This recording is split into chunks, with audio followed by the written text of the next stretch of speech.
guys, it's Karen from BeyondIVFBaby channel. I'm so glad you're here. Today I'm talking about how Hashimoto's could be sabotaging your fertility journey.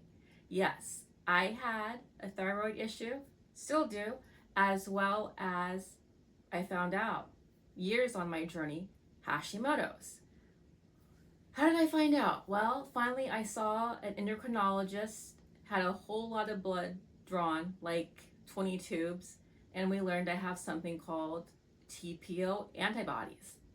Well, having high TPO antibodies indicates Hashimoto's. What is Hashimoto's? What you need to know, it is an autoimmune disorder. So if you have it, you definitely want to find a way to treat it, whether that's natural or prescription, because it can really run a whole havoc on your body so that it's much more difficult to conceive or stay pregnant.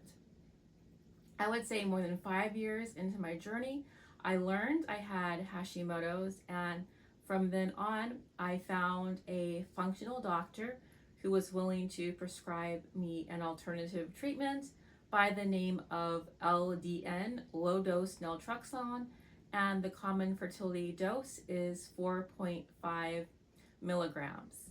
This is something I actually took throughout my pregnancy as well to keep that TPO antibodies suppressed, so it wasn't going to attack my thyroid or cause additional inflammation in my body, which would in turn attack an embryo and my daughter.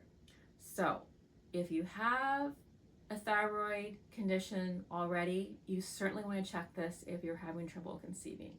If you have symptoms like brain fog, maybe a little yo-yo in your weight, maybe you're 10 pounds, you have a 10-pound, let's say, fluctuation, and it's not due to maybe the holidays or some kind of eating difference. You're exercising, you're eating well, following probably the 80-20 rule, and things like that, yet you have these other symptoms.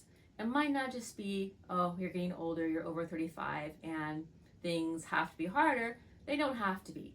I just want you to be aware, if you have this condition, you might have other conditions.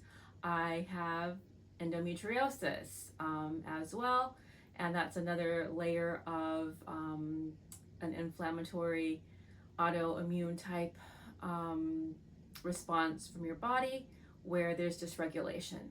So I want you to know it's not your fault. You didn't do anything to cause this. You didn't cause endometriosis. You didn't cause Hashimoto's, although the environment could definitely be playing a role. We just don't know the extent of it, as well as other environmental factors that could cause it. So if you're having a hard time trying to conceive, I don't want you to reduce and give up. There could be a simple solution. You might have to do a lot of blood tests to uncover potential issues and problems like I did, and use prescription drugs at least temporarily to help suppress things enough so that you are healthy enough to conceive and then maintain your pregnancy.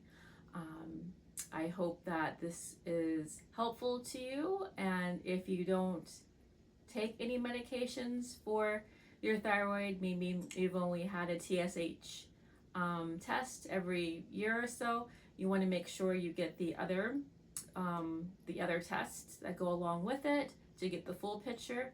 And if you're feeling any kind of symptoms like I mentioned, the brain fog, unusual weight gain, plus or minus 10 pounds, things like that, you definitely want to have this looked into to see that if this is one of the contributors to making it more difficult to get and stay pregnant. So until next time, I can't wait to see you, and let me know if you have Hashimoto's or another type of autoimmune disorder that made it difficult to conceive and what you did to overcome it. Ciao!